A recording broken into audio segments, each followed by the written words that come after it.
Olá, para quem está se preparando aí para uma prova de pensamento econômico, hoje nós vamos fazer um mergulho profundo na jornada intelectual de uma das mentes mais brilhantes do século XX, John Maynard Keynes.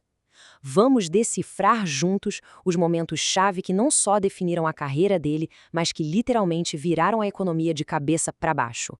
E a nossa história começa, e de muitas maneiras ela sempre retorna para um lugar específico: Cambridge. Isso aqui não é só um cenário, gente. Essa universidade foi o verdadeiro ecossistema que alimentou, desafiou e, no fim das contas, projetou o pensamento de Keynes para o mundo todo. Bom, o nosso roteiro aqui para entender essa jornada vai seguir 4 etapas fundamentais. Primeiro, a gente vai olhar para a formação que moldou essa mente tão revolucionária. Depois, vamos ver os primeiros passos dele, tanto da burocracia do Império quanto no seu retorno triunfal a Cambridge. Em seguida, a gente analisa a grande virada, a teoria geral. E, por fim, o papel dele como um dos arquitetos da economia global do pós-guerra. Certo. Então vamos começar pelo começo, né? A formação desse revolucionário. Porque para entender Keynes de verdade, a gente precisa primeiro entender o mundo em que ele nasceu. Um mundo que já estava, digamos, pronto para ser questionado. A genialidade do Keynes não surgiu do nada, de um vácuo. Ele nasceu literalmente no coração do mundo acadêmico, Cambridge. O pai dele já era um economista respeitado lá na universidade. E a mãe dele, uma ativista social e uma das primeiras mulheres a se formar em Cambridge. Quer dizer, desde o berço, ele estava imerso num ambiente de puro estímulo intelectual. E aqui tem um ponto que é fundamental: o contexto cultural da época. Keynes cresceu bem na transição daquela era vitoriana, super rígida e moralista, para a era eduardiana, que era bem mais aberta, mais liberal. Essa mudança toda significava uma rejeição das velhas convenções, uma busca por ideias novas. E é esse espírito de questionar tudo que vai ser a chave para entender a obra econômica dele mais tarde. Vamos então para a nossa segunda parte para ver como isso se desenrolou. Os primeiros passos da carreira dele, curiosamente, não foram na academia, mas sim na burocracia do Império Britânico. Um desvio de rota que, olha, se mostrou surpreendentemente produtivo. Essa linha do tempo aqui mostra uma ascensão assim meteórica. Repara só, em 1906 ele entra no serviço público, no escritório da Índia. Apenas 2 anos depois, ele não só volta para Cambridge, como já vira professor. E em 1911, ele já assume como editor do importantíssimo Economic Journal. Uma trajetória muito rápida e claramente muito bem pensada. E aqui vem um detalhe crucial e, para ser sincero, um tanto irônico.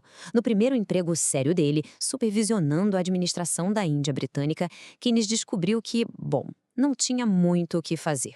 O tédio da burocracia acabou se tornando uma oportunidade de ouro para ele. E aí que está o pulo do gato. O tédio virou produção intelectual.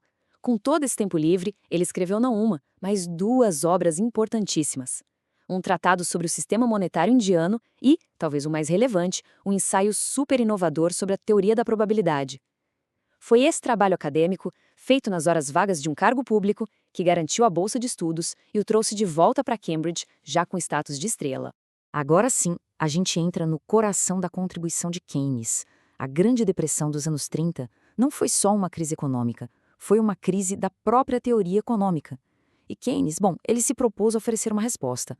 A pergunta que assombrava o mundo na época era essa. A teoria econômica clássica dizia o seguinte: numa crise, os salários caem, as empresas recontratam e a economia volta ao equilíbrio. O desemprego em massa, em teoria, não deveria durar. Só que a realidade era outra, né? E a teoria simplesmente não conseguia explicar o que estava acontecendo. É aqui que entra a grande sacada de Keynes na sua obra-prima, a teoria geral. Ele propôs uma ideia que, na época, era uma verdadeira heresia: o tal do equilíbrio com o desemprego. Ele argumentou que uma economia podia, sim, ficar presa num estado de equilíbrio, com fábricas paradas e milhões de pessoas sem trabalho, sem nenhuma força mágica para corrigir isso sozinha. Foi um golpe direto no coração da teoria clássica. E para a gente entender essa evolução do pensamento dele, é só comparar os 2 grandes trabalhos. No Tratado sobre a Moeda de 1930, ele ainda pensava o problema como uma questão de preços que estavam, digamos, desalinhados. Mas 6 anos depois, na teoria geral, a chave vira completamente. Ele percebe que a questão central não era a poupança das pessoas, mas sim o investimento das empresas. Para Keynes, era a decisão das empresas de investir ou de não investir que realmente definia se a economia crescia ou se ficava estagnada com desemprego. Essa foi a grande mudança. Na última fase da vida, Keynes deixa de ser só um teórico para virar um arquiteto. As ideias dele não ficaram só nos livros. Elas foram a base para construir a nova ordem econômica mundial depois da Segunda Guerra. A influência dele, na prática, foi, assim, gigantesca. Desde a sua crítica profética lá em Versalhes sobre as reparações da Primeira Guerra, passando pelo planejamento de como financiar o esforço de guerra britânico, até o seu papel de protagonista em Bretton Woods, a conferência que definiu o sistema financeiro global por décadas. Essa frase aqui resume perfeitamente a visão dele para o mundo do pós-guerra. Para Keynes, o objetivo não era punir os perdedores ou só facilitar o comércio. Era criar um sistema que gerasse crescimento e estabilidade para todo mundo, evitando as condições que levaram a 2 guerras mundiais. A palavra-chave era cooperação. E aqui a gente vê essa conexão direta, o pensador e o mundo que ele ajudou a moldar.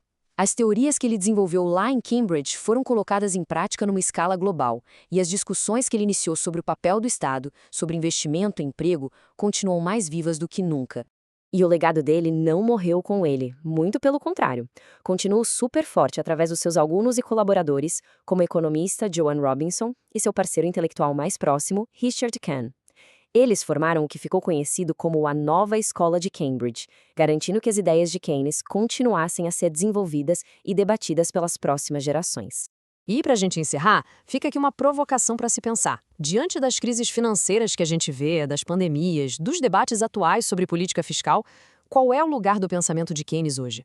A jornada dele terminou em 1946, mas a relevância das perguntas que ele fez, essa sim, continua totalmente em aberto.